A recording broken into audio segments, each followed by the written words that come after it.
our battle isn't just against the EU.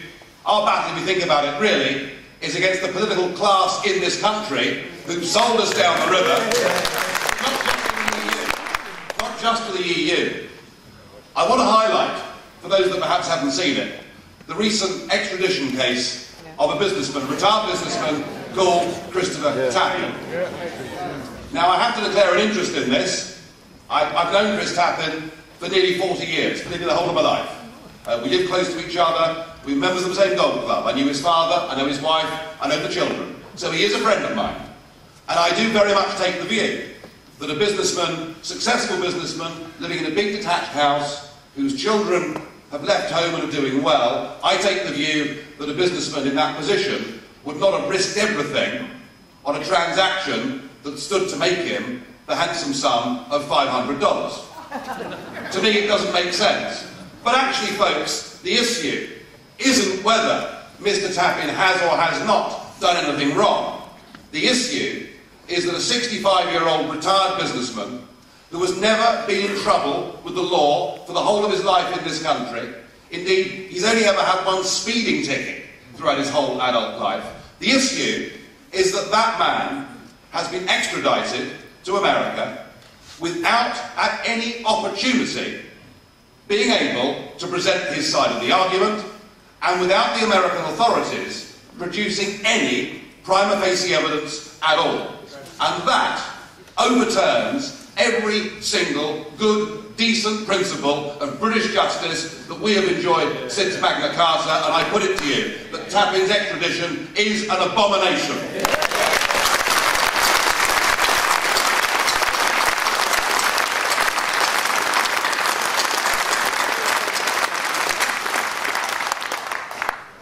I'm also concerned about the judicial system that he's going to.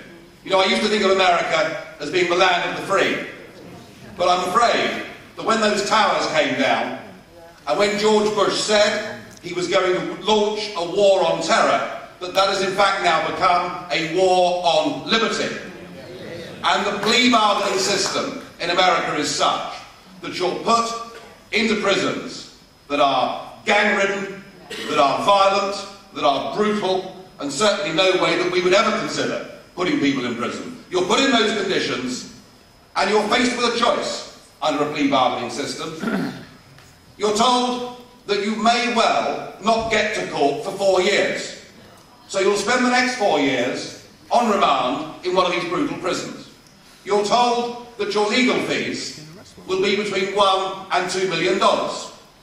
And you're told that if the jury finds against you, you face life imprisonment. Or you'll be told, under a plea bargaining system, if you plead guilty, you'll just get 2 years and then we'll let you go. Does that sound like a fair judicial system? No. Well, that is the world that my friend Chris Tappin now finds himself in. He's in just the most impossible position. I spoke to his wife on Thursday. He is being kept at the moment in a cell on his own. They've removed his books and his reading material. He's allowed out of the cell for 2 hours a day, but the lights are kept on for 24 hours a day. We're talking about really unpleasant and brutal conditions. It is quite wrong. But what have our government done about this? Worse than nothing. Worse than nothing. In opposition, the Conservatives made the point that this treaty was wrong. And of course, George Bush said to Tony Blair, jump, and he said, how high, didn't he? So we went to war in Iraq, and we signed this extradition treaty. David Blunkett, who was the Home Secretary at the time, has now said that the treaty was wrong, that it was a mistake, and it needs to be changed. The Cameron government, in opposition, promised to change it. I have repeatedly begged Theresa May, the Home Secretary, to contact the US Justice Department and to say to them, would they please drop their objection to bail on the basis that this man has never had a criminal record and that this man does not constitute a flight risk. He's not the sort of guy that's going to do a runner. She's done nothing. And when the Prime Minister was questioned in PMQs 2 weeks ago, he gave the most utterly disingenuous answer. He said, you must remember that in Mr. Tappin's case, He was heard at a magistrate's court and at the High Court. Yes, Prime Minister, but without any prima facie evidence of any kind being put forward. And so Cameron giving the impression that this has been through fair process, frankly, I think is a disgrace. But the all-time low on this was when William Hague was interviewed on this question. It was at the end of an interview about Syria, and he was asked on the day the extradition took place, what about Mr. Tappin's case? And Hague said, I'm too busy for that, and he turned his back and he walked away.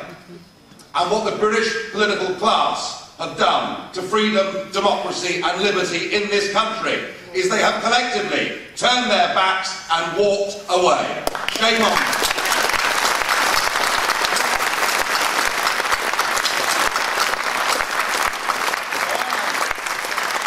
I am today launching an e-petition on the Downing Street website, and I'll ask you all, please, to sign that petition, to get your friends to sign that petition.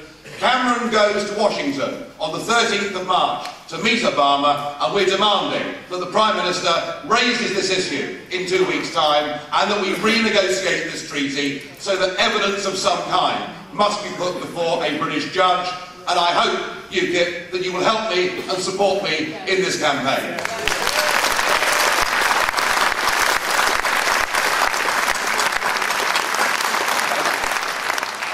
We've got a big year coming up. We've got the London Assembly elections, where I look at a list of candidates in their 30s and 40s, many from very good professional backgrounds. We've got by-elections that will come up for Westminster. We've got local elections to fight. We are an electoral party. We are making progress. I think this party has matured incredibly in the course of the next couple of years. And Alexandra, I'm listening and I understand. We've got a campaign on a broad series of fronts. I think we're beginning to do that. And with people like Alexandra and our new industry spokesman who've joined us today, I think the only way is up. Have a great conference. Thank you.